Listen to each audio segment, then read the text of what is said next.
I was telling you about this 15-minute Instagram live that Congresswoman Alexandria Ocasio-Cortez did last night.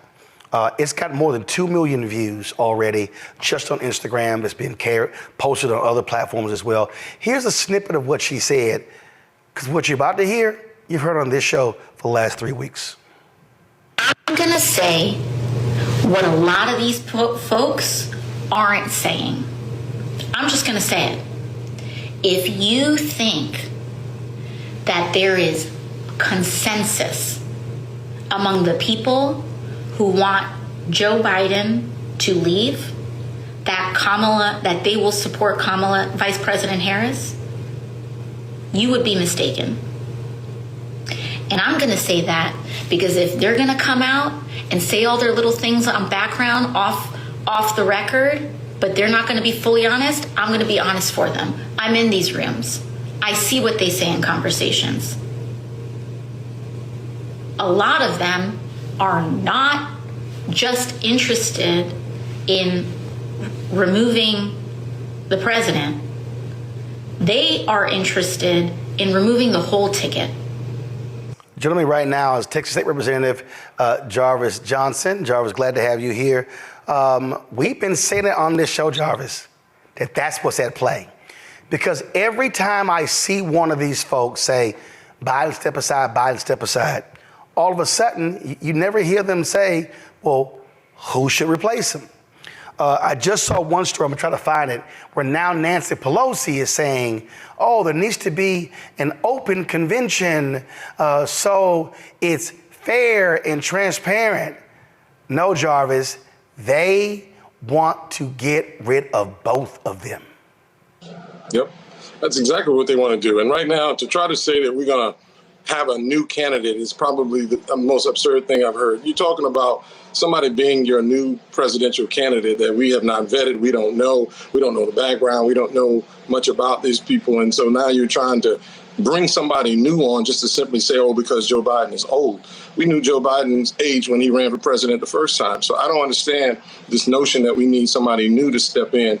The Republicans are going to stay true to their candidate, regardless of what his 34 felony backgrounds convictions say, regardless of the rape cases that he has, regardless of the RICO cases that he has. They're going to stay true. And we as Democrats need to stay true. We're not going to judge Joe Biden on the 90-minute debate that he had. It certainly, he can do better. But at the end of the day, Joe Biden is not Barack Obama, and everybody wants Joe Biden to be Barack Obama. They want him to have the charisma. They want him to be as sharp. They want him to be all of these things. But at the end of the day, our economy is doing better. This country is doing better, regardless of what the certain medias are trying to paint this economy to be. We're all doing better because of it. This country is in a better shape because of it. And to put Trump back in place with the lies that we know he's going to tell, with the things that he's going to say just to simply say it. But at the end of the day, we know the lies are going to will show themselves again, and Donald Trump will be true to who he is. It's the old scorpion and turtle mentality. He's going to say one thing, but at the end of the day, you give him what he wants, he's going to be who he is, and that is a scorpion. In fact, this was the conversation on MSNBC. And again, now these people are revealing who they really are. Listen to this. Do you believe the best way forward is what some people have called a mini primary? What happens next, and how quickly could it happen? Well, I think should he make that decision, there will have to be quick steps. I don't think we can do a coronation, but obviously the vice president would be the leading candidate. I think kind of a mini primary, maybe a vetting hosted by former presidents, including Obama and Clinton, would be helpful and help focus the attention. And whoever emerges, including Kamala Harris, would be a stronger candidate than if we tried to exclude a transparent public process. Jarvis, here's why that's stupid. Here's why that's stupid. So it's July 19th. The Democratic Convention starts August 19th. Right. It ends August 23rd. So these folks are basically, let's go there. And so for the next month, what the hell are we going to do? So we already know the runway is already shorter. So now you want to blow another whole month waiting to figure out what you're going to do. So now you left yourself with 10 weeks. And then if you don't pick Kamala Harris, in 10 weeks, you got to assemble a national campaign, raise money. We got to know who these people are. And then, come on, bro. Say, man, this is like the 90-day wedding, the 90-day. Right. How do you do that? No, nobody gets to know anybody in 90 days to say, you're going to be with me and make my life better. No, that ain't going to happen. You're not going to get to know anybody in 90 days. You're not going to get to know anybody in 30 days. It is absolutely asinine. It's absolutely absurd. And we need to move forward. We need to stay committed to our candidate and make sure that we can push our agenda forward, make sure that we're pushing the things that are important to us forward. But to show weakness the way we're showing it right now, I think is why so many people want to flee from the Democratic Party, because there's no fight in us. We kind of cower to everything that Fox is saying, and CNN picks it up, and then they start running with it, and that becomes the narrative. Because Trump called him Sleepy Joe, and that became the narrative. I mean, we need to call it the way it is, man. Look, we can win this if we stay true to who we are, if we can stay true to what this country needs. But to play this game right now, man, we look weak by simply cowering to them and saying, we're going to change. We're going to go get somebody from California, somebody from Illinois. Come on, man. You know, the country don't know everybody, so we have to stay focused. Our economy is doing better. We're good under Biden because he flubbed some words. Hell, I can tell you every day, Donald Trump flubs words. He don't even know J.D. Vance, his vice president's name. You know, come on. It's a joke, man. And I fear that if we do this, we're absolutely going to lose the White House. And people need to keep in mind, Project 2025 is real. And if people don't think that Trump is going to push Project 2025, if they don't think that Trump is going to go after his political enemies, if they don't think that Trump is going to try to be a dictator, and if black people don't realize that this is going to be an all-out war against us, because they are going to attack who we are, because they know we control the voting block for the Democrats. So that's why they're attacking us. But at the end of the day, they're gonna take our livelihood. They're gonna take our way of life away from us. And yet they're gonna say, no, he's not. He's gonna do better for our economy. No, he's not. Trump is a joke and doesn't even know what he's doing, man. And I got some real choice words, but I'm not going to be cussing on your show. I'm going to go to Kelly. Kelly, a group of black women, 1,400, signed a letter. Go to my iPad, saying they support Biden. They're condemning lack of democratic unity. I got a call 2 days ago. A group of black men are working to put their own letter together as well. What you're seeing here are black folks. They see what the okie dokie is.